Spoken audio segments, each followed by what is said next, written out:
Chapter 272. Arti emosi, 2. Catatan, untuk menghindari kebingungan, cinta telah diubah menjadi kasih sayang, yang lebih ambigu dan sejalan dengan apa yang dimaksudkan oleh penulis. 3 emosi diungkapkan oleh kaca pembesar. Bersalah, ingin bersama, sayang. Saya bisa memahami emosi rasa bersalah.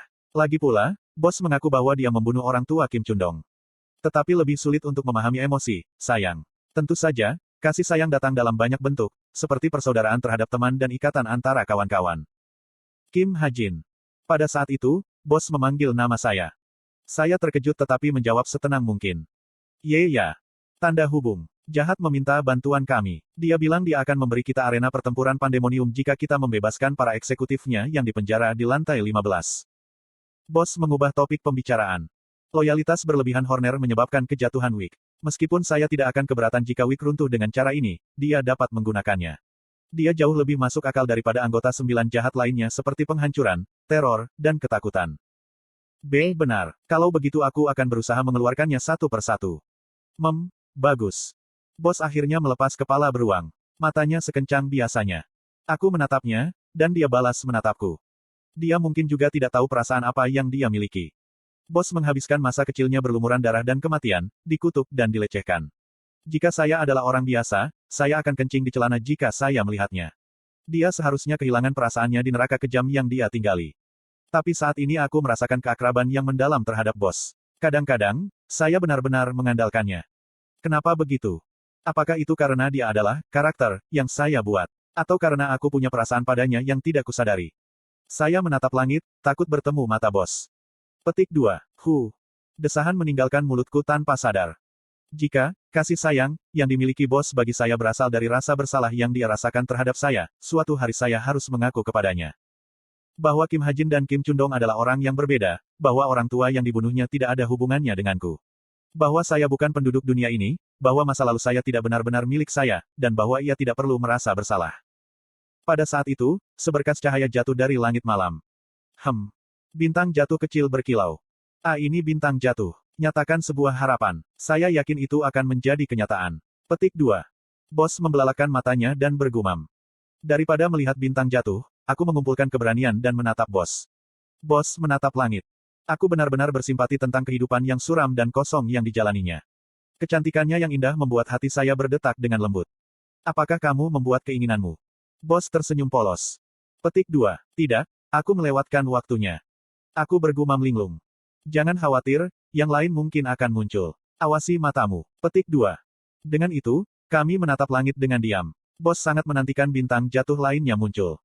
Tapi tidak ada keberuntungan seperti itu, dan bos berbalik ke arahku dengan agak sedih. Petik 2. Ha-jin. Dia memanggil nama saya, yang jelas bukan Kim Chundong. Iya nih. Saya menjawab dengan acuh tak acuh. Bos menatap mataku, lalu bergumam dengan cepat. Petik 2. Aku minta maaf tentang banyak hal. Saya tidak bisa mengungkapkannya dengan kata-kata. Petik 2. Suaranya mencapai hatiku dan menyebar ke seluruh tubuhku. Permintaan maafnya yang tulus membuat saya merasa bersalah. Saya tertawa dan menggelengkan kepala. Petik 2. Sudah kubilang, kamu bisa melupakannya sekarang. Harapan yang baru saja dibuatnya pada bintang jatuh tidak diragukan lagi adalah hal yang sama.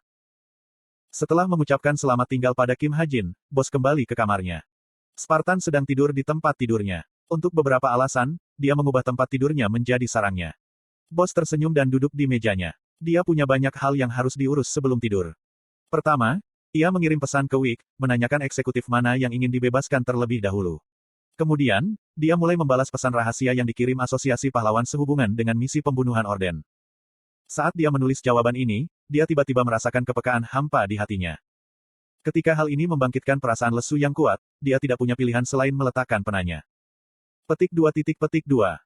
Dia tiba-tiba merasa lelah. Dia sudah mencapai sebagian besar hal yang dia inginkan. The Chameleon Troupe datang untuk memiliki setengah dari Pandemonium, dia telah merebut kembali otoritas bos sebelumnya atas kota, dan nama mereka jelas terukir di benak para jin dan manusia. Satu-satunya tujuan yang tersisa adalah balas dendam. Bell. Bos memikirkan Bell, pengkhianat yang membunuh bos sebelumnya dan menghilang. Hanya namanya yang membangkitkan kemarahan yang tak terkendali di masa lalu, tetapi kemarahannya telah mereda seiring waktu berlalu sampai membeku dingin. Petik 2. Tiba-tiba, wajah Kim Ha-jin muncul di kepalanya bersama dengan Bell. Awalnya, dia hanya menjadi alat untuk membunuh Bell. Dia telah merencanakan untuk membuangnya jika dia tidak berguna sebagai alat. Bahkan jika dia hanya berencana menggunakannya sekali sebelum membuangnya. Tetapi sekarang, Kim Ha-jin memiliki posisi yang berbeda. Bebuk. Rasa sakit tiba-tiba melanda hatinya. Bos memiringkan kepalanya, bertanya-tanya apakah dia menderita cedera saat latihan. Tidak dapat menemukan jawaban, dia menyalakan CCTV yang memantau Yi Yuri.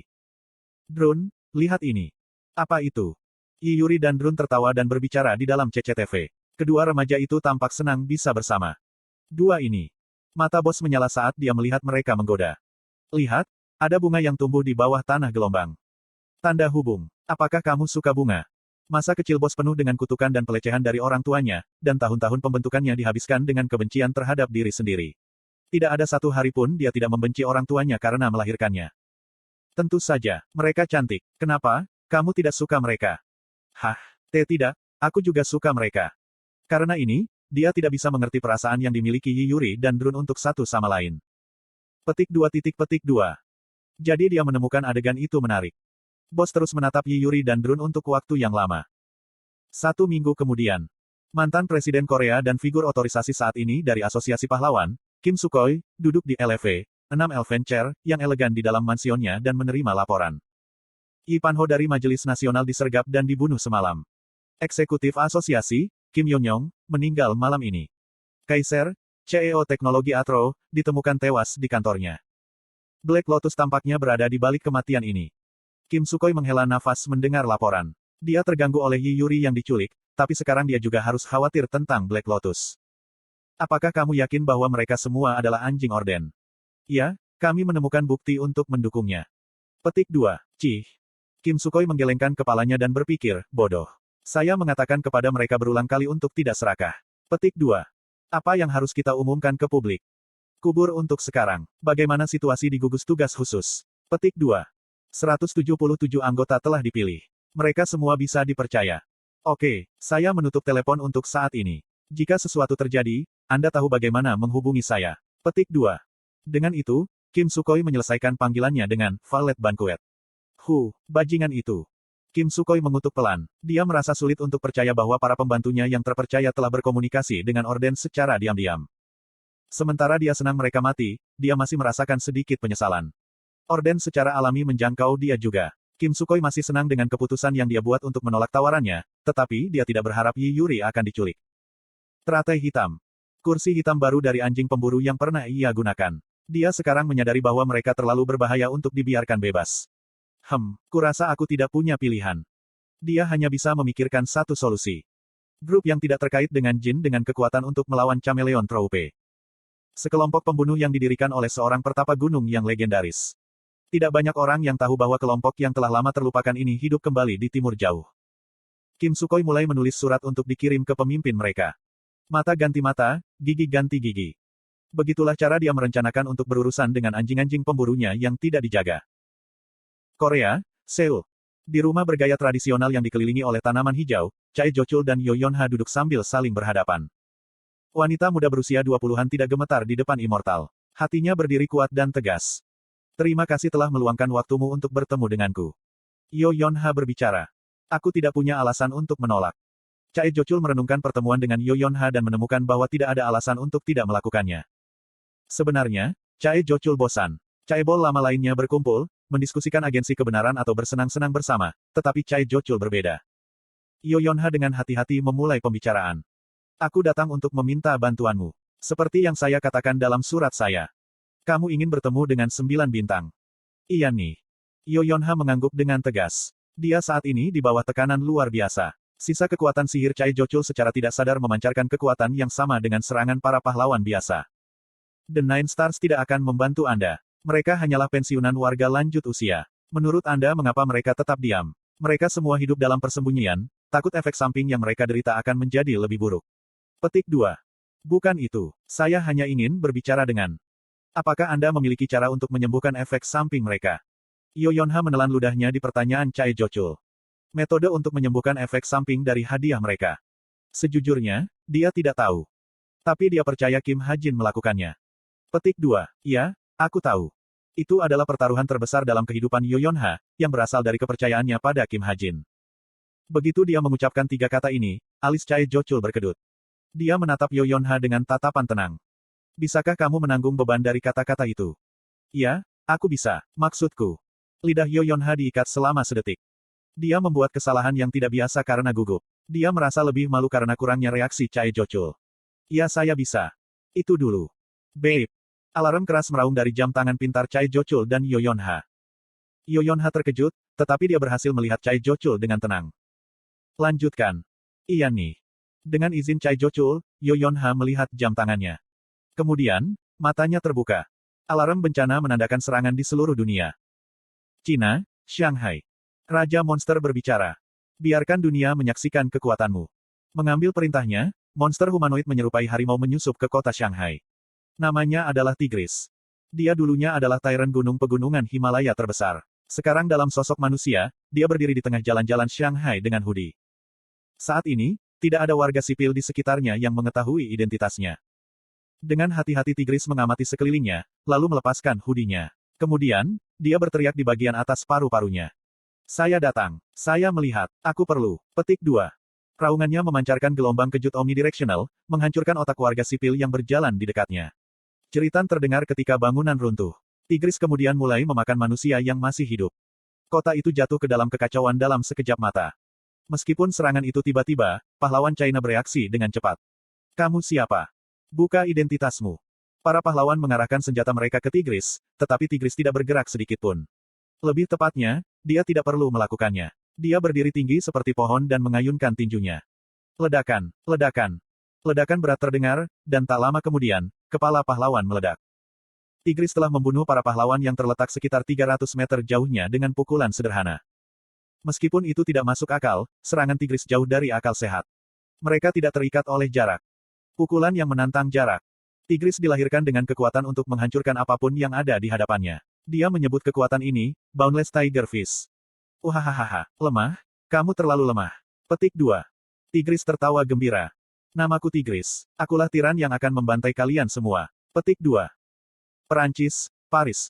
Doloren, berjalan melewati Paris sambil bersiul dan bersenandung. Suaranya indah dan mempesona seperti burung bulbul. Kamu akan hidup kembali setelah istirahat pendek. Suaranya mengalir ke telinga warga sipil, merusak otak mereka. Warga sipil yang meninggal kemudian dibangkitkan sebagai zombie yang mengikuti setiap perintahnya. Mayatmu akan hidup kembali. Zombie menggigit manusia lain. Melihat ini, Doloren tersenyum. Siapa yang memanggilmu akan menuntunmu ke kehidupan keabadian. Anda akan mekar lagi. Petik 2. Paris Heroes datang untuk menangani situasi ini, tetapi mereka tidak bisa menghentikannya bernyanyi. Bahkan, mereka terpesona oleh suaranya dan menjadi zombie yang lebih kuat. Nyanyian Doloren berlanjut sampai kematian turun di seluruh kota. Inggris, London. Toji, tiba di London. Dia tampak tidak berbeda dari manusia selain kedua tangannya yang terbuat dari batu. Di depan matanya adalah istana Buckingham. Hancurkan istana Buckingham dan bunuh Rahel. Itulah yang diinginkan raja. Petik 2. Toji diberi perintah khusus oleh Lancaster. Tugasnya adalah menghancurkan istana Buckingham dan keluarga kerajaan Inggris. Ini dia, istana Buckingham. Petik 2. Sama seperti namanya, Toji menyeret bumi dengan dia saat dia berjalan.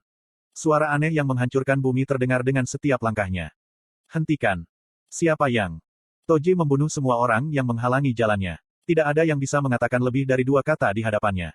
Toji membunuh manusia dengan cara yang sangat sederhana. Dia hanya mengayunkan tinjunya. Petik 2. Namun dia segera dipaksa berhenti di dekat pintu masuk istana Buckingham. Serigala besar telah menghalangi jalannya. Hah?